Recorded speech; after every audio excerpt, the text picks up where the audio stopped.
ఓం నమో నారాయణాయ. నమో వెంకటేశాయ. Hi friends, అందరూ ఎలా ఉన్నారు? ఇవాళ మన ఛానల్లో కామికా ఏకాదశి గురించి, ఆ ఏకాదశి విశిష్టత గురించి తెలుసుకుందాం. ఆషాఢ కృష్ణ ఏకాదశి కామికా ఏకాదశి.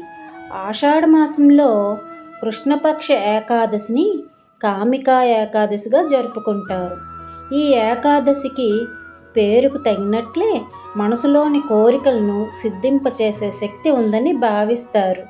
ఈ శ్రీ మహావిష్ణువు యోగనిద్రలోకి వెళ్ళిన 4 నెలల కాలంలో వచ్చే తొలి ఏకాదశి కావటంతో దీనిని విశేషంగా పరిగణిస్తారు. శ్రీహరిని ఆరాధించటం, తులసి దళాలతో పూజ చేయటం, వెన్నను దానం చేయటం ఈ ఏకాదశి ప్రత్యేకతలుగా చెప్పబడ్డాయి. కామికా ఏకాదశి మహత్యం వ్రతకథ చెప్పుకుందాం.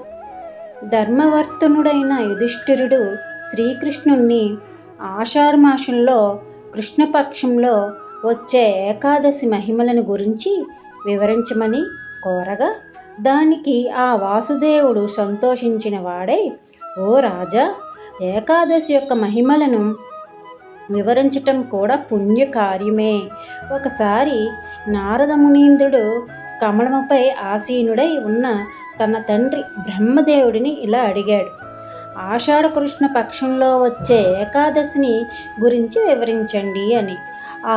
ఆ రోజునకు ఆదిదేవత ఎవరు, వ్రతమును ఆచరించవలసిన విధి విధానమును గురించి దయయుంచి తెలపండి అని కోరారు. దానికి బ్రహ్మ బదులిస్తూ, నా ప్రియమైన కుమారుడా, మానవాళి సంక్షేమం కోసం నీవు అడిగిన విషయములన్నీ వివరించదా. ఆషాఢ కృష్ణ పక్షంలో వచ్చే ఏకాదశిని కామికా ఏకాదశి అంటారు.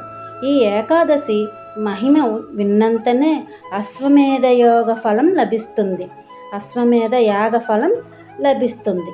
శంఖ చక్ర గదాధరుడు, తామర పాదములు కలిగి ఉన్నవాడు, శ్రీధరుడు, హరి, విష్ణు, మాధవుడు మరియు మధుసూదనుడు అనే పేరుతో పిలువబడేవాడు ఆయన శ్రీ మహావిష్ణువును కామికా ఏకాదశి రోజు ఆరాధిస్తారు.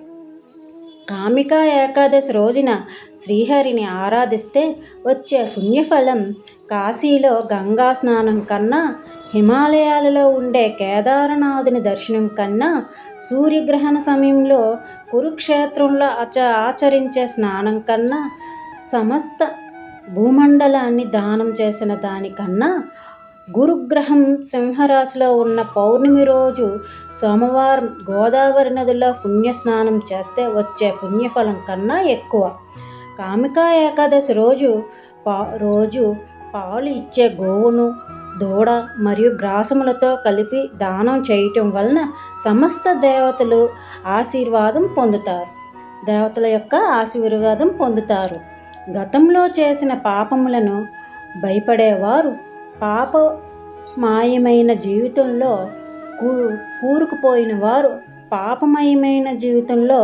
కూరుకుపోయిన వారు ఈ ఏకాదశి వ్రతం ఆచరించి మోక్షమును పొందవచ్చు. ఏకాదశి రోజులు స్వచ్ఛమైనవి మరియు పాప విమోచనమునకు అనువైనవి.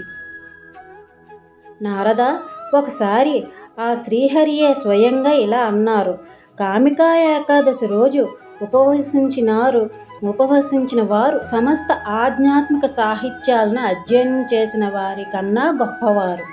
ఈరోజు రాత్రి ఆధ్యాత్మికంగా జాగరణం చేసిన వారు ఎప్పుడూ యమధర్మరాజు కోపానికి గురికారు. ఈ వ్రతం ఆచరించిన వారు భవిష్యత్తులో మళ్ళీ జన్మనెత్తే అవసరం ఉండక మోక్షాన్ని పొందుతారు. కనుక ఈ ఏకాదశిని ప్రత్యేక శ్రద్ధతో ఆచరించాలి. కామికా ఏకాదశి రోజున తులసి ఆకులతో విష్ణువును ఆరాధించేవారు అన్ని పాపముల నుండి విముక్తి పొందుతారు. తామరాకును నీటి బొట్టు అంటనట్లే వారిని కూడా పాపము అంటదు. ఏమి చేసినా చెయ్యకున్నా పర్వాలేదు, కానీ ఈ రోజంతా నామస్మరణం చేయడం ఉత్తమం.